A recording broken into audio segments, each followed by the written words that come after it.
Very good evening to all of you. आज की class में हम जानेंगे 12th class 100 marks English poetry section का फर्स्ट लेसन, जिसका टाइटल है sweetest love I do not, जो लिखा गया है जॉन डन के द्वारा। और ये जॉन डन के द्वारा ऑक्टेव है। ऑक्टेव मतलब 8 लाइन। और देखिएगा 8 लाइन की इसमें 5 स्टैंजा है, मतलब 40 लाइन की कविता है और ये जॉन डन के द्वारा लिखा गया है। तो इसमें इस चैप्टर की मुख्य बातों को हम जानते हैं, जो बोर्ड एग्जामिनेशन के पॉइंट ऑफ व्यू से काफी महत्वपूर्ण है। यदि आप इस वीडियो को ध्यान से देखते हैं, केयरफुली सुनते हैं, तो 2 मार्क्स आपके बोर्ड एग्जामिनेशन के पॉइंट ऑफ व्यू से फिक्स है। तो देखिए हमारा जो टाइटल है वो है sweetest love. Sweetest love I do not go. अब देखिएगा ये लिखा गया है जॉन डन के द्वारा, ठीक है।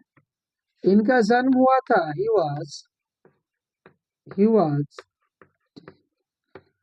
born in 1572।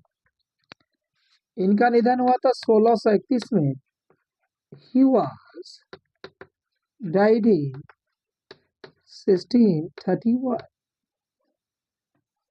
एक चीज और इनके बारे में याद रखिएगा, he is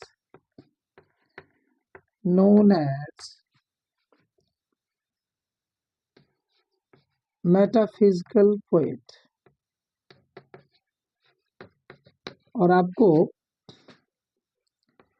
ये भी याद रखना है, इनका जन्म जो हुआ था वो रोमन कैथोलिक फैमिली में हुआ था। रोमन कैथोलिक फैमिली में हुआ था। इसीलिए यदि आपसे पूछा जाए एग्जाम में कि किस रिलीजन से बिलोंग करते थे, तो कैथोलिक रिलीजन से बिलोंग करते थे। और इनके बारे में आप ये भी याद रखिए, इन्होंने अध्ययन कहाँ पे किया था? ऑक्सफोर्ड यूनिवर्सिटी में। ऑक्सफोर्ड यूनिवर्सिटी में इन्होंने अध्ययन किया था। लेकिन एक चीज और याद रखिएगा इनके बारे में, he had to leave the university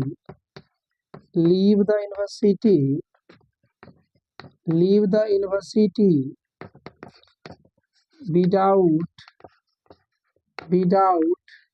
taking a degree। बिना डिग्री लिए ही इन्हें यूनिवर्सिटी छोड़ना पड़ा था। उसका कारण था इनका धर्म। वहाँ पे एंटी कैथोलिक मूवमेंट चल रहा था और ये कैथोलिक रिलीजन से बिलोंग करते थे, इसीलिए उन्हें बिना डिग्री लिए ही यूनिवर्सिटी छोड़ना पड़ा। इनकी पत्नी का नाम था एनी मोर,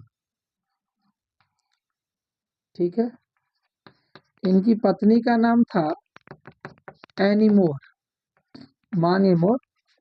इनकी पत्नी का नाम एनी मोर था। और इनके बारे में एक चीज और याद रखिएगा, इनकी जो पत्नी थी ना, वो इनकी पैट्रन्स नाइस थी।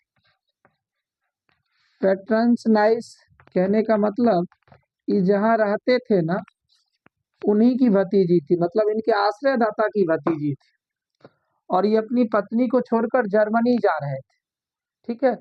और ये अपने समय के ग्रेटेस्ट प्रीचर थे। प्रीचर बोलते थे, उपदेशक को बोलते हैं, ठीक है। अपने समय के ग्रेटेस्ट प्रीचर थे। इनका जन्म 1572 में हुआ था। 1631 में ये इनका निधन हुआ। इनका जन्म जो है रोमन कैथोलिक फैमिली, एक समृद्ध परिवार में इनका जन्म हुआ था और ये कैथोलिक रिलीजन से बिलोंग करते हैं। मेटाफिजिकल पोएट के रूप में जाने जाते हैं। और ये कविता जो है 40 लाइन की है, 5 ऑक्टेव में लिखा गया है। मतलब ऑक्टेव मतलब 8 लाइन होता है, ठीक है। और इन्हें बिना डिग्री लिए ही यूनिवर्सिटी छोड़ना पड़ा था। ऑक्सफोर्ड यूनिवर्सिटी में पढ़ते थे। पत्नी का नाम एनी मोर था और ये पत्नी जो इनकी थी, इनके आश्रयदाता की भतीजी थी, ठीक है। और इनके बारे में आपको याद रखिएगा कि ये अपनी पत्नी को पीछे छोड़ के जर्मनी जा रहे थे।